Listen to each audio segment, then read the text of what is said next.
Hello friend, कैसे हो आप लोग। उम्मीद करता हूँ ठीक हो गए। फ्रेंड, जैसे कि आज हम लोग टाइटल में आपने देख लिया होगा कि आज हम लोग जो मर्चेंट ऑफ वेनिस है उसका फुल प्ले कवर करेंगे। आपको उसमें जितने भी इम्पोर्टेंट कोटेशन हैं, जितने भी कोटेशन है नंबर एक वो मिलेंगी पूरी की पूरी, और विद हिंदी मीनिंग आपको देखने को मिलेगी। और दूसरी बात, हमारे जितने भी इसमें करेक्टर को आपको दूसरे नंबर पर फुल डिटेल में आपको कवर किया गया है, और उनकी भी बहुत अच्छे तरीके से डिटेल में कवर किया गया है। थर्ड नंबर है, इसमें फुल स्टोरी आपको कवर की गई है और विद हिंदी मीनिंग आपको बताई जाएगी। तो जिसमें आपको लगभग 15-20 मिनट में आपका जो मर्चेंट ऑफ वेनिस है प्ले जो वो पूरा का पूरा कवर हो जाएगा। और आपको एक एक बार पढ़ने के बाद आपके ये माइंड में बिल्कुल सेव हो जाएगा, और आपको एक भी जो पॉइंट है मिस नहीं होगा आपका। तो फ्रेंड, देर ना करते हुए हम लोग अपना स्टार्ट करते हैं। जैसे देखिए, हम यहाँ से जो प्ले जो स्टार्ट हो रहा है, हमारी जो सीट है वो मर्चेंट ऑफ वेनिस की जो मोस्ट इंपॉर्टेंट कोटेशन है और विद हिंदी मीनिंग वहाँ से स्टार्ट हो रहा है, ठीक है। और ये भी बताया जाएगा ये कौन से एक्ट में और कौन से सीन में आया हुआ है, ठीक है, और ये किसके द्वारा बोला गया है। Okay friend, let's start. जैसे कि फ्रेंड यहाँ पर देखिए, मर्चेंट ऑफ वेनिस यानी फुल प्ले हमें कवर करना है इसी में, यानी जिसमें कोटेशन है, करेक्टर है और स्टोरी दी गई है, ठीक है। पहले हम लोग कवर करेंगे कोटेशन विद हिंदी मीनिंग। तो देखिए यहाँ पर लिखा हुआ है, पहले जो कोटेशन है, oh what a goodly outside falsehood hath. ये कौन बोलता है? ये एंटोनियो बोलता है। कौन से एक्ट में बोलता है? Act first. और सीन जो थर्ड होती है ये साइलोक से बोलता है, ठीक है।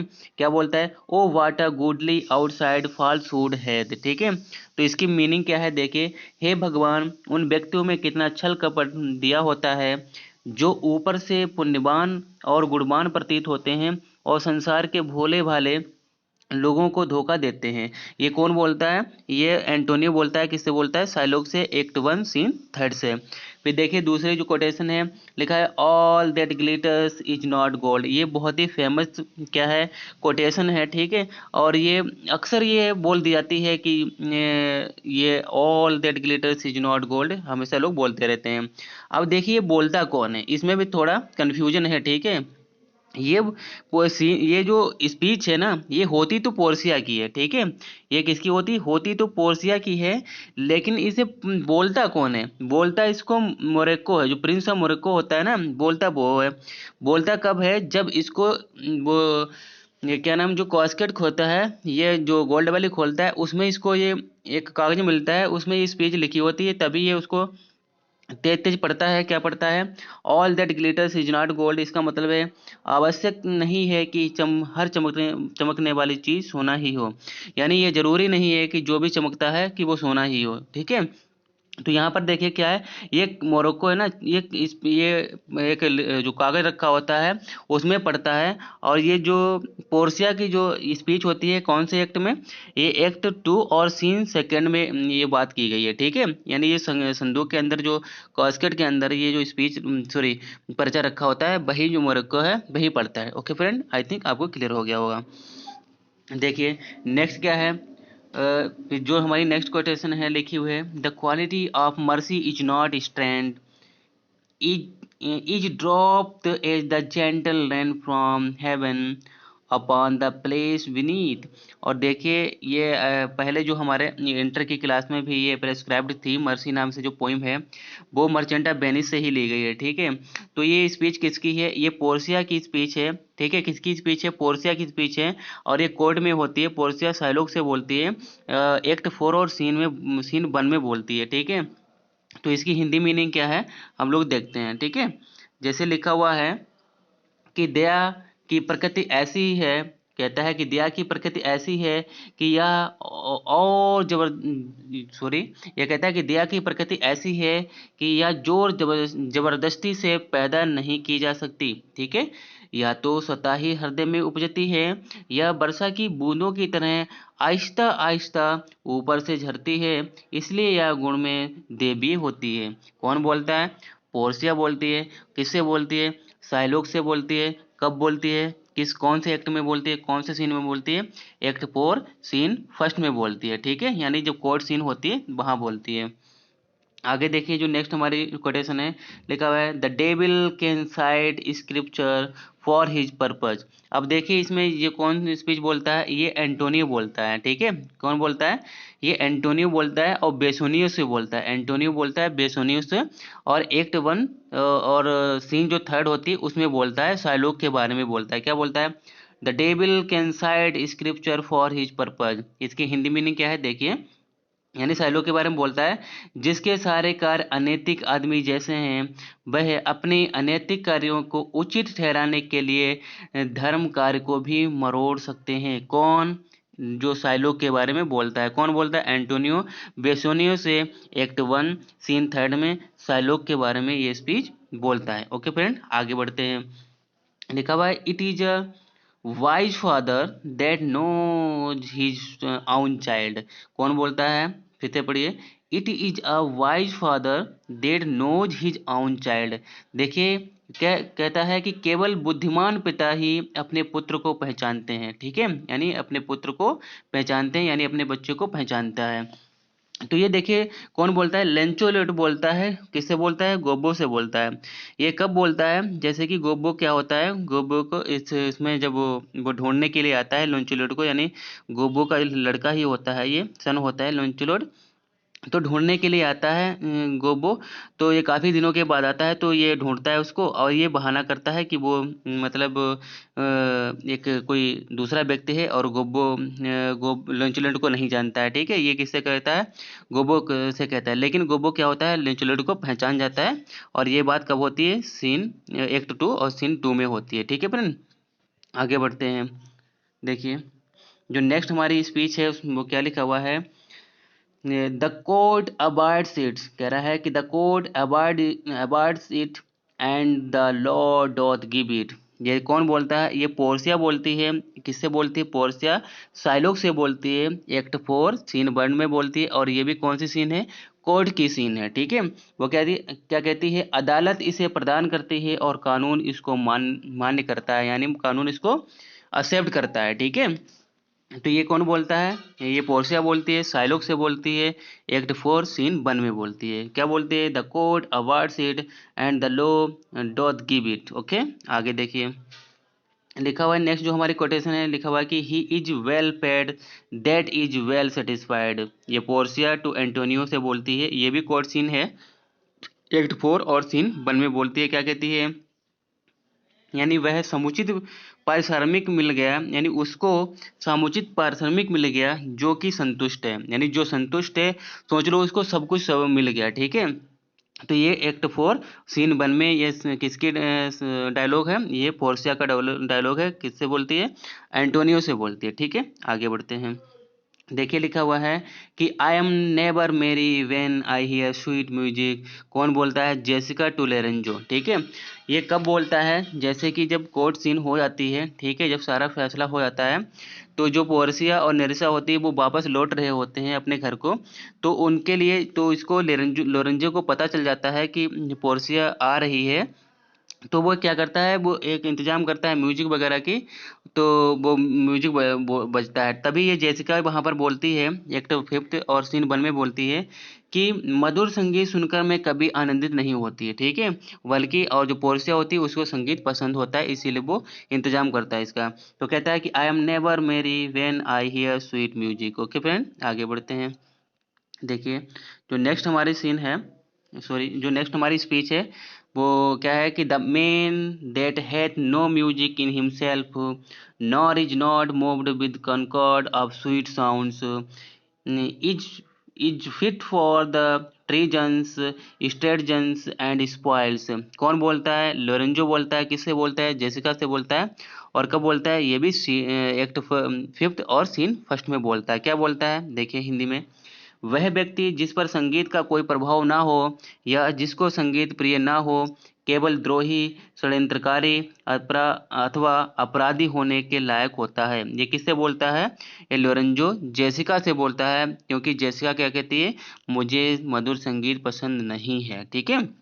The man that hath no music in himself, nor is not moved with concord of sweet sounds, is fit for the treasons stratagems and spoils. Okay friend, आगे बढ़ते हैं। देखिए आगे, ओके जो आगे हमारी जो नेक्स्ट हमारी जो स्पीच है वो किसकी है, देखिए। The village you teach me I will execute and it shall go hard but I will better the instruction. कौन बोलता है, ये बोलता है साइलोक टू सेलेरिनो। किससे बोलता है, एक्ट थर्ड सीन फर्स्ट में बोलता है। देखिए फिर से पढ़ते हैं। The villainy you teach me I will execute and it shall go hard but I will better the instruction. ये साइलोक बोलता है, किससे बोलता है, सेलेरिनो से। एक्ट थर्ड सीन फर्स्ट में बोलता है, ठीक है। तो इसमें क्या लिखा है, हिंदी देखिए। इसलिए तुमने मुझे जो सिखाया है उसके कारण मैं वही बात क्रियान्वित करूंगा। हालांकि ये अच्छी नहीं लगेगी, परंतु फिर भी मैं ईसाइयों के सिखाने के लिए एक बेहतर उदाहरण रखूंगा। ठीक है, कौन बोलता है, साइलोक बोलता है, सेलोरिनो से बोलता है, एक्ट थर्ड सीन फर्स्ट में। ठीक है, आगे बढ़ते हैं। देखिए जो नेक्स्ट हमारी स्पीच है, कहता है कि what love is blind and lover can not see pretty folly follies that themselves to commit. Okay, बहुत अच्छी स्पीच है। देखिए क्या लिखा हुआ है, what love is blind and lover can not see the pretty follies that themselves commit. अब ये जेसिका बोलती है लोरेंजो से। ठीक है, किसे बोलती है, जेसिका लोरेंजो से। एक्ट टू सीन सिक्स में बोलती है। ठीक है, क्या बोलती है, देखिए। परंतु प्रेम में ऐसी चीजों पर ध्यान नहीं दिया जाता और प्रेमी ऐसी छोटी छोटी बातें जो वे स्वयं करते हैं उनकी परवाह नहीं करते। कौन कहता है, ये जेसिका कहती है लोरेंजो से, एक्ट टू और सीन सिक्स में कहती है। फिर से हिंदी देखते हैं। परंतु प्रेम में ऐसी चीजों पर ध्यान नहीं दिया जाता है, प्रेम ऐसी छोटी छोटी बातें जो वे स्वयं करते हैं उनकी परवाह नहीं करते। ठीक है, आगे बढ़ते हैं। देखिए नेक्स्ट जो हमारी स्पीच है वो कौन बोलता है, देखिए लिखा हुआ है कि अ हार्मलेस नेसेसरी कैट। कौन बोलता है, क्या कहता है कि अ हार्मलेस नेसेसरी कैट। साइलोक बोलता है, किससे बोलता है, ड्यूक से बोलता है। कहाँ, ड्यूक से बोलता है किस। और बेसोनियो और एंटोनियो जहाँ कहाँ होते हैं, कोर्ट में होते हैं, यानी कोर्ट सीन है ये। एक्ट फोर और सीन वन में। ठीक है, यानी जो एक्ट फोर की सीन फर्स्ट है ना, ये कोर्ट सीन कहलाती है। और ये वहीं पर साइलोक बोलता है ड्यूक से। क्या बोलता है कि एक बिल्ली जो कि घर के लिए आवश्यक है को देखकर मनुष्य क्यों नाराज हो जाता है, हम नहीं बता सकते क्यों। ठीक है, कौन बोलता है ये साइलोक बोलता है ड्यूक से। और वहाँ पर बेसनियो और एंटोनियो ये भी कोर्ट में होते हैं। ठीक है, यानी जो बेनिस का कोर्ट होता है। आगे देखिए लिखा हुआ है कि अ डेनियल केम टू जजमेंट। या डेनियल कौन बोलता है, ये बहुत ही अच्छी स्पीच है। और ये कौन बोलता है, फेमस इंपॉर्टेंट भी स्पीच और फेमस भी स्पीच है। क्या, अ डेनियल केम टू जजमेंट या डेनियल। देखिए साइलोक बोलता है, किससे बोलता है, पोर्सिया से बोलता है। किससे बोलता है, पोर्सिया से बोलता है। साइलोक बोलता है पोर्सिया से। और ये भी क्या है, एक्ट फोर सीन फर्स्ट में बोलता है। याद रखिएगा कि एक्ट फोर की सीन फर्स्ट जो है वो कोर्ट सीन है। ठीक है, आगे देखिए क्या बोलता है कि एक डेनियल न्याय करने आए हैं। डेनियल वास्तव में डेनियल मतलब डेनियल नाम का एक जज था। ठीक है, और जो बहुत ही फेमस था, उसका न्याय मतलब क्या, उसका जो जजमेंट था बहुत ही स्पष्ट और क्लियर था।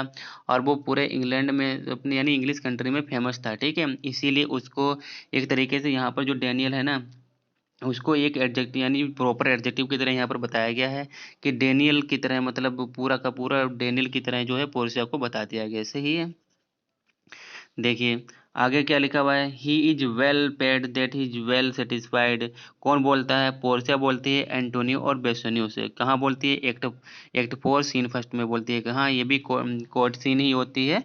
देखिए क्या, उसको समुचित पारिश्रमिक मिल गया जो कि संतुष्ट है, हम लोगों ने ऊपर भी किया था। सही है, आगे बढ़ते हैं। देखिए आगे हम लोग जो हमारा आगे, देखिए फ्रेंड यहाँ से जो है ना कि यहाँ से करेक्टर शुरू हो जाते हैं। अब यहाँ पर हम लोग करेक्टर के बारे में सीखेंगे कि वो जो इम्पोर्टेंट करेक्टर हैं उनके डिटेल के बारे में सीखेंगे, उनका क्या रोल था। और देखिए, तो यहाँ पर देखिए साइलोक क्या है, साइलोक के बारे में बताया गया है कि साइलोक क्या है, करेक्टर है आप शेक्सपियर का। Seems to be a direct descendant of the Marlowe's Jew of Malta, यानी बारबस दाव दाव विद अ डिफरेंस। लेकिन यहाँ पर देखिए जो साइलोक करेक्टर है, ये माना जाता है कि जो जू ऑफ माल्टा है, किसने लिखी थी? ये मार्लो ने लिखी थी, ठीक है, क्रिस्टोफर मार्लो ने लिखी थी। ये बताते हैं कि कहा जाता है कि जो शेक्सपियर ने है साइलो मतलब जो मर्चेंट ऑफ वेनिस को, ये वहीं से मतलब ये पूरा का पूरा मतलब रेफरेंस लिया है और वहीं उसे लिखा हुआ है प्ले। तो जू ऑफ माल्टा जो क्रिस्टोफर मार्लो का प्ले है, उसमें साइलो करेक्टर नाम का करेक्टर है और वहीं से इन्होंने उसका नाम लिया है, यानी प्ले ही पूरा का पूरा उससे सोच लो एक तरीके से कॉपी है।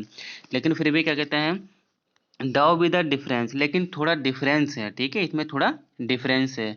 आगे देखिए मर्चेंट ऑफ वेनिस क्या होता है? इज अ कॉमेडी है। क्या है ये? कॉमेडी है, ट्रेजिडी नहीं है। ये क्या है? कॉमेडी है और ये ट्रेजिक कॉमेडी है, ठीक है, ये ट्रेजिक कॉमेडी की श्रेणी में भी आती है। आगे देखिए it was written between 1596 and 1597, ठीक है, ये 1596 और 1597 के बीच में लिखी गई थी, ठीक है। आगे देखिए the merchant of Venice present the fairy tale plot of the cascade, ठीक है, यानी जो मर्चेंट ऑफ वेनिस में क्या एक फेरी टेल भी वहाँ पर है, जो प्लॉट है किसका? कैस्केड का। वहाँ पर एक परियों की कहानी भी है इस तरीके के, ठीक है। आगे देखिए लिखा है it is also a considered a dramatic poem, इसको ड्रामेटिक पोइम भी माना जाता है, ठीक है। यानी अगर ये आ जाए कि शेक्सपियर की कौन सा ऐसा प्ले है जो ड्रामेटिक पोइम के रूप में माना जाता है, तो वो कौन सा है? मर्चेंट ऑफ वेनिस है, ठीक है। आगे देखिए लिखा पोर्सिया, पोर्सिया का क्या रोल है in the play? criticizes the limit posthumously imposed on her by her father as the will of a living daughter carved by the will of a dead father, okay। जैसे कि Portia जो होती है, वो क्या करती है? वो क्रिटिसाइज करती है उन लिमिट्स को जो पोस्टुमसली इम्पोज की गई होती है, यानी पोस्टुमसली उसे बोलते हैं, यानी ये जो एक बंदा मर गया हो उसके बाद के जो द्वारा उसके ऊपर जो काम किया गया हो, उसके द्वारा काम या फिर उसका जो है बाद में जो काम हो उसका ही काम, ठीक है, और बाद में वो इम्प्लाइड किया गया हो तो उसको पोस्टुमसली बोलते हैं। तो यहाँ पर जो यानी उसके पोर्सिया के पिताजी तो मर गए हैं, लेकिन एक वो बिल छोड़ गए हैं। क्या बिल छोड़ गए हैं? कि जो पोर्सिया है वो शादी तो करेगी, वो कैसे करेगी? वो स्वेटर के उसके स्वेटर होंगे, उनसे शादी करेगी, जो स्वेटर उसको मतलब वो करेगा, ठीक है, जीत पाएगा तो उसी से वो शादी करेगी, अपनी मर्जी से शादी नहीं करेगी। तो इसी के लिए वो उसको क्या करती है? क्रिटिसाइज करती है यहाँ पर, ठीक है। यानी कि the bill of the living daughter की जो बिल है एक लिविंग डॉटर की, कर्व्ड बाय, उसको कर्व कर दिया गया है किसके द्वारा? The bill of a dead father, एक डेड फादर की बिल से, ठीक है, यानी मरे हुए फादर की एक बिल से एक लिविंग डॉटर, जीती हुई डॉटर को कर्व कर दिया गया, ठीक है। आगे देखिए नेक्स्ट जो हमारा लिखा हुआ है कि here is the first will, यानी जो फर्स्ट बिल का मतलब क्या है? Refers to the will power, यानी जो इच्छा शक्ति होती है उसको, या फिर द विश ऑफ पोर्सिया, यानी जो या फिर पोर्सिया की जो विश है उसको, उसके बारे में। एंड द सेकेंड बिल, और जो सेकेंड बिल है यहाँ पर वो रेफर करता है to the official will by his father, यानी जो उसके पिताजी है ना, वो एक ऑफिशियल बिल बनाकर चले गए थे, एक बिल छोड़कर चले गए थे कि ये है ना, इसको पोर्सिया को फॉलो करना पड़ेगा, पोर्सिया अपनी मर्जी से शादी नहीं कर सकती, उसको पहले ये क्या करना पड़ेगा? ये इस चीज़ से गुजरना पड़ेगा। कौन सी चीज़? उसके स्वेटर होंगे, जो स्वेटर पसंद करेगा उसको, ठीक है, अच्छा, जो सबसे अपनी कंडीशन से गुजर पाएगा, जो उसको जीत पाएगा, उसी से शादी करेगी। ओके फ्रेंड, आगे देखिए लिखा हुआ है ट्रांसवर्टाइट जो क्या होता है? ट्रांसवर्टाइट क्या है? यानी क्रॉस ड्रेसिंग है, ठीक है, यानी क्रॉस ड्रेसिंग है यहाँ पर। यानी क्रॉस ड्रेसिंग क्या है? मतलब डिस्गाइज फॉर्म भी है किसका? पोर्सिया लॉयर बेल्थाजर, जो बेल्थाजर होता है पोर्सिया का, ये क्या होता है? सर्वेंट होता है, उसी का क्या करती है ये, उसी का डिस्गाइज फॉर्म ले लेती है और ये क्या बन जाती है? लॉयर बन जाती है। बेसोनिया एंड पोर्सिया क्या is a famous couple in the merchant of Venice, यानी ये इनके ऊपर ही ये क्या चलती है? कहानी चलती है, ठीक है, यानी ये फेमस कपल दिखाए गए हैं। जेसिका जो होती है साइलोक की बेटी होती है, एंड लोरेंजो की थे क्या करते हैं? इज ए फेमस कपल, यानी जो जेसिका और जो लोरेंजो होते हैं ये भी फेमस कपल हैं इन द मर्चेंट ऑफ वेनिस में, ठीक है। आगे देखिए इनके बारे में और कुछ बताया जाएगा। फिर देखिए एंटोनियो कौन होता है? एंटोनियो ही बहुत ही इसका क्या है? प्रोटोगोनिस्ट है। देखिए एंटोनियो जो करेक्टर है इन द मर्चेंट ऑफ वेनिस में बेसोनियस का फ्रेंड है एंड द टाइटल करेक्टर भी है, और साइलोक को क्लेम करता है कि अ पाउंड ऑफ स्पीच, यानी जो जो साइलोक होता है वो ही दावा करता है किसके? एंटोनियो के ऊपर 1 पॉइंट फिश मतलब फ्लैश निकालने का, ठीक है, यानी मांस निकालने का, ठीक है। आगे देखिए जेसिका।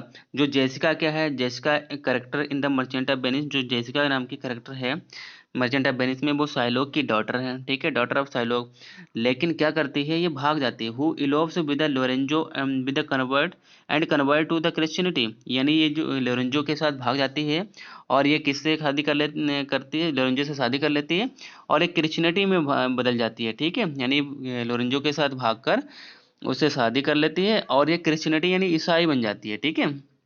आगे देखिए फिर क्या, लोरेंजो जो करेक्टर होता है मर्चेंट ऑफ वेनिस में, in the merchant of Venice a Christian character है। कैसा क्रिश्चियन करेक्टर है, करेक्टर है क्रिश्चियन करेक्टर, ईसाई करेक्टर है। Who elopes with the Shylock's daughter Jessica, जो साइलोक की डॉटर जेसिका से के साथ भाग जाता है, सही।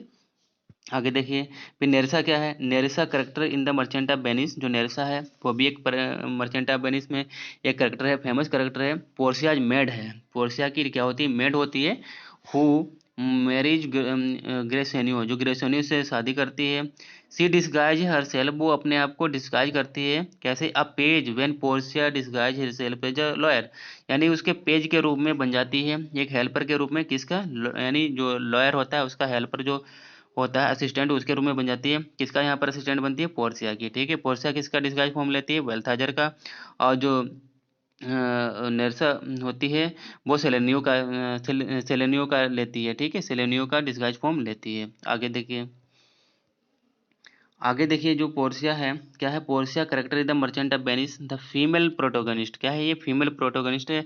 अगर यहाँ पर मेन प्रोटोगनिस्ट की बात की जाए तो एंटोनियो आएगा, कौन आएगा, एंटोनियो आएगा, ठीक है, बेसोनियो नहीं आएगा, एंटोनियो होगा। और जो फीमेल प्रोटोगनिस्ट है वो कौन है, पोर्सिया है, ठीक है। आगे देखिए, यहाँ एक अच्छी सी बात बता दूं, जितनी भी शेक्सपियर की कॉमेडी है उसमें प्रोटोगनिस्ट कौन है, उसमें मेन जो प्रोटोगनिस्ट है वो फीमेल ही दिखाया जाता है, ठीक है। आगे देखिए फिर क्या है, यानी हु टेक्स द नेम बेल्थाजर, यानी जो अपना नाम बेल्थाजर रख लेती है इन हर डिस्गाइज रूप में, यानी अपना जो डिस्गाइज फॉर्म करती है उसमें, एज अ लॉयर, एक लॉयर के रूप में, फ्रॉम रोम, जो कहाँ से आती है, रोम से आती है, ठीक है। आगे देखिए साइलोक करेक्टर, जो साइलोक करेक्टर है in merchant of Venice Jewish money lender है, कौन है एक, यानी यहूदी एक मनी लेंडर है, यानी जो मनी लेंडर मतलब जो ब्याज पर रुपए देता है लोगों को, इंटरेस्ट पर बोलने वो है। Who claim a pound of Antonio's flesh, जो दावा करता है एंटोनियो के एक पॉन्ड फ्लैश के ऊपर, ठीक है। आगे देखिए ली नाम का करेक्टर कौन होता है, ली एक करेक्टर है, ठीक है, इसमें सिर्फ नाम आता है बल्कि वो इसमें दिखाया नहीं गया है, उसका जिक्र कोई नहीं है, उसका कोई भी रोल नहीं है, ठीक है। तो यहाँ पर ये साइलोक की एक जो मृत पत्नी है उसका नाम आता है डेड वाइफ है। कैसी वाइफ है, डेड, यानी जो अगर पूछ दिया जाए कि साइलोक की पत्नी का नाम क्या था, ली था, ठीक है, जो एक डेड थी, सिर्फ नाम आता है बाकी उसका कोई रोल नहीं है, ठीक है। आगे बढ़ते हैं, देखिए स्टेफनो करेक्टर है इन द मर्चेंट ऑफ वेनिस में, पोर्सिया का नौकर होता है, ठीक है, कौन होता है, स्टेफनो, ठीक है। हाँ, जो देखिए जो पोर्सिया सॉरी जो क्या नाम, नेरसा होती है वो स्टेफनो का क्या लेती है, स्टेफनो का ही मतलब डिस्गाइज फॉर्म लेती है, ठीक है, किसका लेती है, स्टेफनो का, ठीक है। आगे देखिए एंटोनियो। अब एंटोनियो और बेसोनियो कौन होता है, Antonio Bassanio are the best friend हैं, इन इस प्ले में बहुत अच्छे फ्रेंड भी दिखाए गए हैं, ठीक है।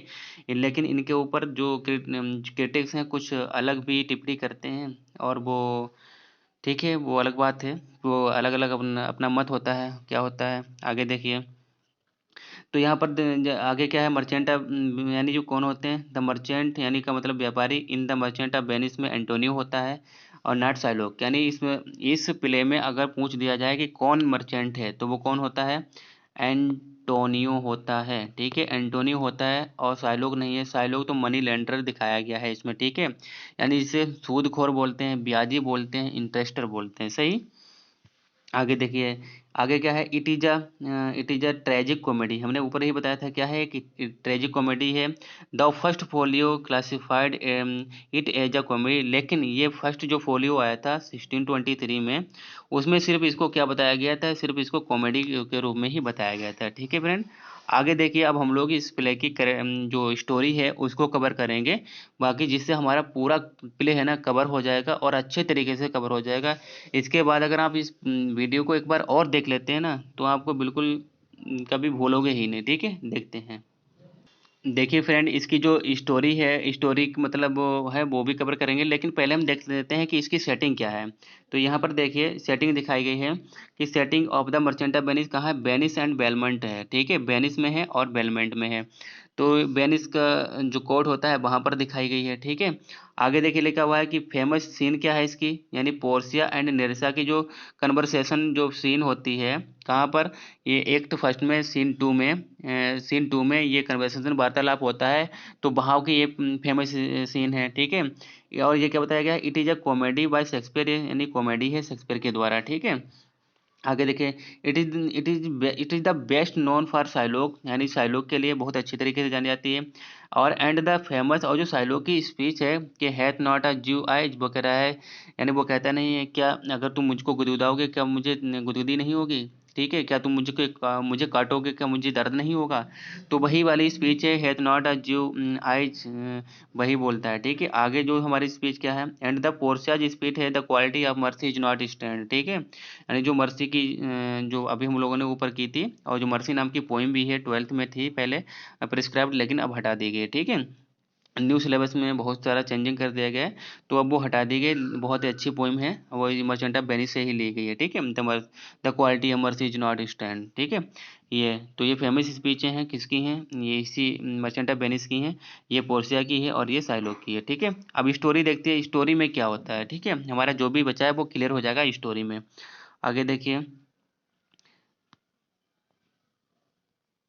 ठीक है। तो देखिए स्टोरी में हमारा क्या होता है, हम लोग कवर करते हैं उसको।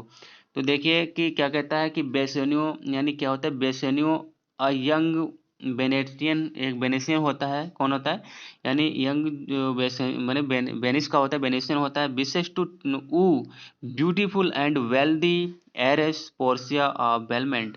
और पोर्सिया कहाँ की होती है, बेलमेंट की होती है। ये वेनिस का होता है और पोर्सिया कहाँ की होती है, बेलमेंट की होती है, ठीक है। तो जो बेसोनियो होता है, एक वेनिस का यंग जवान होता है, और जो क्या करता है, इच्छा करता है किसको, ऊ करने का। ऊ का मतलब होता है किसी को मतलब अपने चक्कर में, मतलब फंसाने का, या फिर उसको प्रपोज करने का, या फिर एक इच्छा ऐसी रखना किसी के साथ आप पर जैसे कि लुभाने का होता है, ठीक है, अट्रैक्ट करने का, उसको पाने का, ठीक है, प्रपोज करने का भी। तो वो करता है कि इसको ब्यूटीफुल एंड वेल्थी, जो ब्यूटीफुल भी होती है और वेल्थी भी होती है, ठीक है, यानी बहुत धनी भी होती है, एरेस होती है, राजकुमारी होती है, किस पोर्सिया कहाँ की होती है, वेलमेंट की। यानी उसके साथ ये शादी करना चाहते हैं, और आगे उसकी इसी के ऊपर यहीं से घटना शुरू हो जाती है, क्या, ही नीडेड 3000 डुकेट्स, उसको ज़रूरत पड़ती है कितनी, यानी 3000 डुकेट्स की ज़रूरत पड़ती है, किसके लिए, for expenditure in his marriage, यानी अपनी शादी में जो खर्चे हो ना उसके लिए ज़रूरत पड़ती है 3000 डुकेट्स की, ठीक है। आगे देखते हैं क्या करते हैं ये।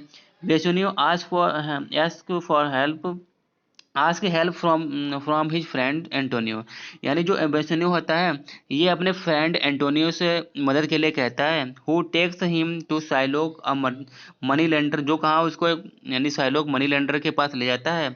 बाय टेलिंग बेसनियो, और ये कहते हुए बेसनियो को, that he is cashless and his ships are busy at sea, so he will cover the bond asked by Shylock. तो क्या कहता है, वो बेसनियो को बताता है कि देखो कि मेरे पास तो इस समय कोई भी रुपया नहीं है, ठीक है, मैं कैशलेस हूँ, क्योंकि मेरे जो शिप है ना वो मतलब व्यापार के लिए सी में गए हुए हैं। और फिर वो क्या कहता है, जब वो उससे साइलोग से रुपए के लिए कहता है, तो साइलोग कहता है कि मैं रुपए तो दे दूंगा, ठीक है, लेकिन मेरी कंडीशन है, आपको एक बॉन्ड पर साइन करना पड़ेगा, ठीक है। तो बॉन्ड क्या होता है, बॉन्ड के बारे में आगे बताया गया है, हम लोग उसको पढ़ते हैं, ठीक है, लेकिन वो राजी हो जाता है, एंटोनियो जो होता है वो राजी हो जाता है साइन करने के लिए साइलोग के बॉन्ड पर, ठीक है। आगे देखिए क्या कहता है, Shylock was compelled to charge intended at a lower rates because Antonio use to give a loan interest free. क्या करता है, जैसे कि साइलोग को है ना, उसको मतलब कंपेल्ड किया जाता है कि वो जो है मतलब उसको कंपेल्ड किया जाता है लोअर रेट में, मतलब जो इंटरेस्ट लेने का, ठीक है, क्योंकि यानी उसके ऊपर क्या किया जाता है, कंपेल मजबूर किया जाता है कि वो कम रेट में, कम इंटरेस्ट में लोगों को रुपए दे। क्योंकि क्या होता है, एंटोनियो जो होता है वो क्या होता है, वो लोगों को फ्री में रुपए देता था, जिनको काम जरूरत पड़ती थी वो आते थे और उससे रुपए ले लेते थे, लेकिन वो कोई इंटरेस्ट नहीं लेता था, ठीक है। इसी बात की साइलोग को उससे चिढ़त भी थी, क्योंकि साइलोग तो मनी लेंडर था वो तो। मतलब रुपए पर ही देता था, इंटरेस्ट पर ही लेता था, ब्याज पर ही देता था, लेकिन जो एंटोनियो था वो फ्री लोगों को दे देता था, उनकी मदद कर देता था। ठीक है, आगे देखिए, आगे हमारा क्या है, फिर देखिए जो एंटोनियो हो क्या, ठीक है, a bond was signed between Antonio and Shylock for an interest. क्या कहता है कि जो एक बॉन्ड होता है जो साइलोक के द्वारा रखा जाता है, तो उस पर साइन कर दिया जाता है किसके बीच में, एंटोनियो और साइलोक के बीच में, फॉर एन इंटरेस्ट, एक इंटरेस्ट उसमें रखा जाता है किस चीज़ का, फ्री लोन की, लोन वो मतलब रुपए तो मुझे जो लोन देगा ना वो फ्री में देगा, लेकिन उसमें कंडीशन थी, क्या थी, as if in it if Antonio does not pay, यदि इसको एंटोनियो पे नहीं कर पाता है, ठीक है, एट द स्पेसिफाइड डेट, यानी जो डेट निश्चित की गई थी, निश्चित डेट बता दी गई थी कि आपको 3 महीने के बाद, 3 महीने के लिए दिया जाता है, अगर 3 महीने तक आपने नहीं दे पाया रुपए तो क्या करेगा,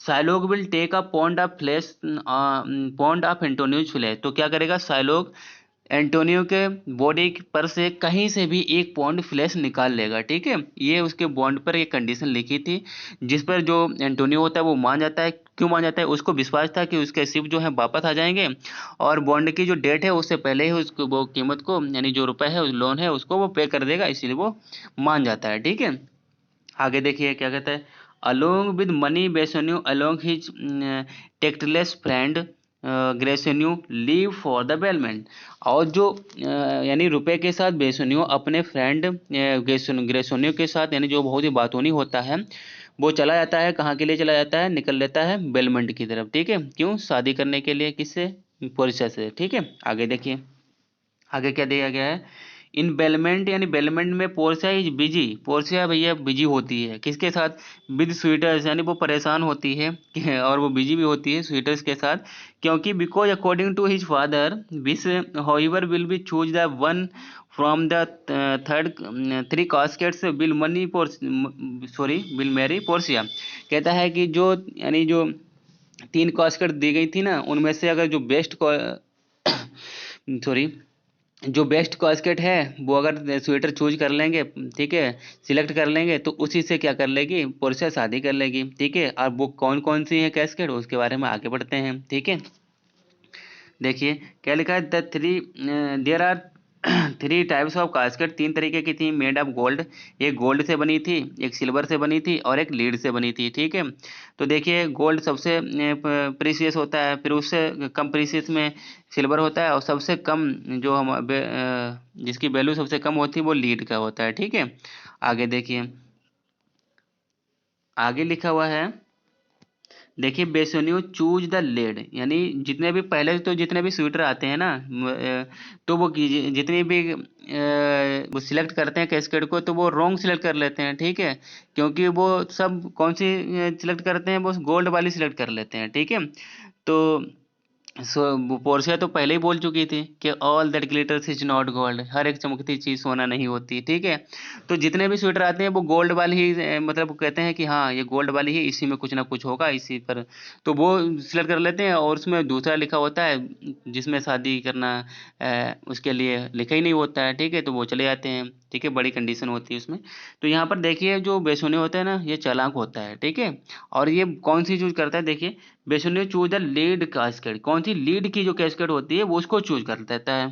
ठीक है, विच प्रोक्लेम्स, जिसमें ये घोषणा की गई होती है, यानी किसकी घोषणा की गई होती है, हु चूज मी, यानी क्या कहता है कि जो मुझे चुनेगा, ठीक है, shall get as much as he deserve, वो कह रहा है कि वो उतना ही पाएगा जितनी वो डिजर्व करता है। ठीक है, यानी देखिए जी कोई भी उसको चुनेगा तो उसको उतना ही प्राप्त होगा जितना कि उसको वो पात्रता है, यानी जिसका वो जितना कि वो लायक है। ठीक है, जितना वो उसके लिए डिजर्व करता है उतना ही मिलेगा। ठीक है, तो आगे क्या होता है, तो यानी पोर्शिया सक्सीड टू मैरी बेसोनियो, अब इस तरीके से क्या होता है, उसी में पोर्शिया जो है शादी कर लेती है बेसोनियो से। ठीक है, एट वेनिस, वेनिस में Antonio ships are reported lost and he could not repay the bond.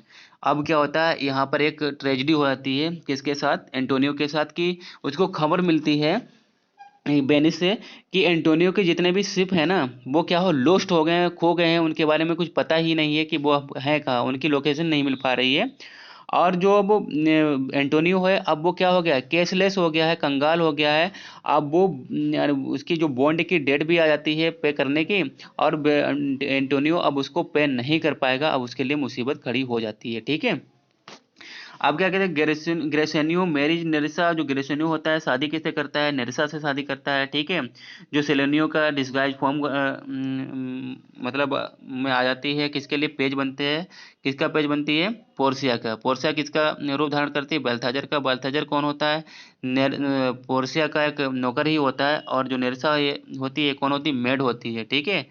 आगे देखिए कि एक साइलोक्स की जो डॉटर होती है जेसिका, ये स्कोप्स नहीं है, यहाँ पर ये इलोप होना चाहिए था। क्या होना चाहिए था, इलोप्स होना चाहिए था, इलोप्स। ठीक है। ये इलोप्स कर जाती है किसके साथ, विद एंटोनियोज फ्रेंड, जो एंटोनियो का फ्रेंड लोरेंजो होता है उसके साथ। ठीक है। आफ्टर द बॉन्ड एक्सपायर, यानी बॉन्ड के एक्सपायर होने के पर साइलोक रिफ्यूज टू टेक 6,000 डुकेट से साइलोक मना कर देता है, यानी बॉन्ड की जो डेथ होती है वो एक्सपायर हो जाती है। अब वो बेसेनियो उसको बोलता है कि मैं आपको 6,000 डुकेट्स दे दूंगा। ठीक है। लेकिन आप एंटोनियो को माफ कर दो। ठीक है, वो अपना वापस ले लो। लेकिन अब क्या होता है, अब यहाँ पर उसको एक चांस मिल जाता है साइलोक को बदला लेने का। ठीक है। क्यों बदला लेने को चांस मिल जाता है, क्योंकि एक जगह पर एंटोनियो उसके ऊपर थूक देता है ये मनी लेंडर कहते हुए। ठीक है। तो अब यहाँ पर वो अपना बदला लेगा, उसको मतलब मौका मिल गया है। वो 6,000 डुकेट्स भी लेने को लिए मना कर देता है। वो कहता है in the court of Duke of Venice, किससे कहता है, ड्यूक ऑफ वेनिस से कहता है मैं नहीं लूंगा 6,000 रुपये। ठीक है, मैं तो अपने जो बॉन्ड पर लिखा है मैं उसी को पूरा करूंगा। आगे देखिए लिखा हुआ है सेंट बाय पोर्सिया, जो पोर्सिया के द्वारा सेंड किया गया था। ठीक है। To save the life of the of her husband, किसके लिए, यानी अपने हस्बैंड की लाइफ को बचाने के लिए। ठीक है। आगे देखिए अब पोर्सिया क्या करती है। अब पोर्सिया का यहाँ पर बहुत ही अहम रोल है। तो देखिए पोर्सिया डिस्गाइज एज बेल्थाजर। जो पोर्सिया है अपने आप को बेल्थाजर के रूप में अपने आप को डिस्गाइज कर लेती है। ठीक है, बदल लेती है। बेल्थाजर कौन होता है, पोर्सिया का नौकर ही होता है। ठीक है। आ यंग मेल होता है डॉक्टर ऑफ द लॉ। क्या मतलब, एक डॉक्टर यानी लॉ में बहुत ही माहिर होता है, यानी उसके रूप में ये धारण कर लेता है। फिर क्या कहते हैं, नेरसा आल्सो डिस्गाइज एज मैन। जो नेरसा होती है वो भी उसके पेज के रूप में डिस्गाइज कर लेती है, किसके, सेलेनियो के रूप में। ठीक है। आगे देखिए एंड बीकम, और बन जाती है बेल्थाजर्स क्लर्क, यानी यहाँ पर बेल्थाजर की क्लर्क बन जाती है। अब बेल्थाजर यहाँ पर कौन है, पोर्सिया, और उसका क्लर्क कौन है, नेरसा। ठीक है। अब यहाँ पर याद रखिएगा आगे क्या होता है। देखिए कि the moment moment comes to out Antonio's flesh. अब भैया पारी आती है कि एंटोनियो का फ्लैश है ना, अब वो निकाला जाएगा किसके द्वारा, शाइलोक के द्वारा, क्योंकि शाइलोक तो भैया जिद पे अड़ा ही था। ठीक है, उसको मौका मिल जाता है। पोर्सिया अनाउंस कर देती है, क्या अनाउंस करती है, the bond that is about only flash not even a drop of blood. वो क्या, अब यहाँ पर देखिए उसने गेम फांस देती है, कौन, पोर्सिया यहाँ पर गेम फांस देती है, कहती है कि जो एंटोनियो का फ्लैश है ना, एक पॉइंट कि वो निकाला जाएगा। ठीक है, जरूर निकाला जाएगा। लेकिन यहाँ पर बात की गई है सिर्फ एक पॉइंट फ्लैश ही निकाला जाएगा। बल्कि यहाँ पर अगर एक बूंद भी अगर खून का गिरा ना तो उसका भी क्या किया जाएगा, हर्जाना देना पड़ेगा। यानी सिर्फ एक पॉइंट फ्लैश निकाला जाएगा, और उसके उसके बदले में अगर एक बूंद भी खून निकला ना तो इसको हर्जाना सालों को धन भरना पड़ेगा। यहाँ पर वो क्या कहती है कि bond that is about only flash, कि सिर्फ जो बॉन्ड है ना वो सिर्फ एक पॉइंट फ्लैश के बारे में है, not even a drop of bond of water. हालांकि यहाँ पर एक बूंद खून के लिए भी निकलना उसके लिए खतरे के लिए साबित होगा। ठीक है, एक यहाँ पर क्योंकि उसमें लिख ही नहीं होता है कि खून निकले या कुछ भी निकले। ठीक है, लेकिन ये लिखा होता है कि सिर्फ वो मतलब लिखा होता है कि एक पॉइंट फ्लैश जरूर निकालेगा। तो वो राजी हो जाती है, वो हाँ कहती है कि ठीक है निकाल लीजिएगा, लेकिन एक बूंद खून भी नहीं निकलना चाहिए। आगे देखिए क्या होता है, if Shylock's fails to do this. लेकिन क्या होता है, साइलोक्स मतलब क्या कहते हैं, यदि साइलोक्स इसको करने में फेल हो जाता है, किसको, क्योंकि भैया काटोगे तो खून तो पहले निकलेगा, काटोगे बाद में खून पहले निकलेगा। ठीक है, थोड़ा सा भी लगने पर। तो क्या कहते हैं, his his lands and goods will be forfeited, यानी जो क्या है कि जो उसकी लैंड है और जो वस्तुएं हैं वो क्या जब्त कर ली जाएंगी। ठीक है, बेनीड पोर्सिया। ठीक है, क्या होता है, बांड पोर्सिया कौन करता है, सॉरी वांड करती है पोर्सिया, इसको ये चेतावनी दे देती है। ठीक, किसको, साइलोक को। अब क्या होता है, अल्टीमेटली एंटोनियो शिप वर रिकवर्ड, फिर क्या होता है, फिर यानी उसके साथ ही साथ एंटोनियो के शिप भी आ जाते हैं, ये अच्छी खबर मिल जाती है एंटोनियो को। And Shylock was excused by the duke, और जो साइलोक होता है ना, वो उसको क्षमा कर दिया जाता है ड्यूक के द्वारा। एंड कन्वर्टेड टू क्या कहता है, क्रिश्चियनिटी, और वो क्या हो जाता है, यानी वो क्रिश्चियनिटी में कन्वर्ट कर लेता है। And half of his property, और जो उसका आधा प्रॉपर्टी होती है was given to Lorenzo and Jessica, वो किसको दे दी जाती है, लोरेंजो और जेसिका को, ठीक है। क्योंकि जेसिका जो थी वो ये किसकी, ये डॉटर थी साइलोक की, और लोरेंजो अब उसका क्या बन जाता है, ये दामाद बन जाता है, ठीक है। यानी ये सनीला बन जाता है, जेसिका का हस्बैंड बन जाता है, ठीक है। तो वो उसको आधे दे दिया जाता है। तो फ्रेंड हमारी जो पूरी स्टोरी थी यही थी। तो आई थिंक आपको ये पूरा का पूरा जो मर्चेंट ऑफ वेनिस प्ले है वह पसंद आया होगा और समझ में भी आया होगा, क्योंकि एक एक चीज़ इसमें कवर कर दी गई है। पहले हमने इसकी जो इम्पोर्टेंट कोटेशन थी वो कवर की, फिर उसके बाद जो करेक्टर थे वो कवर किए, फिर एक्सप्लेन में, ठीक है। उसके बाद जो हमारी स्टोरी थी, ठीक है, उसको वो कवर किया, और इसकी जो थीम थी, जो थीम क्या है वो भी कवर की। तो आई होप फ्रेंड आपको अच्छे तरीके से समझ में आया होगा। अगर अच्छा लगा हो वीडियो तो लाइक और सब्सक्राइब भी करें, और अपने फ्रेंड को भी शेयर करें। फिर मिलेंगे इसी तरीके के एक नए इंटरेस्टिंग वीडियो के साथ, तब तक के लिए बाय।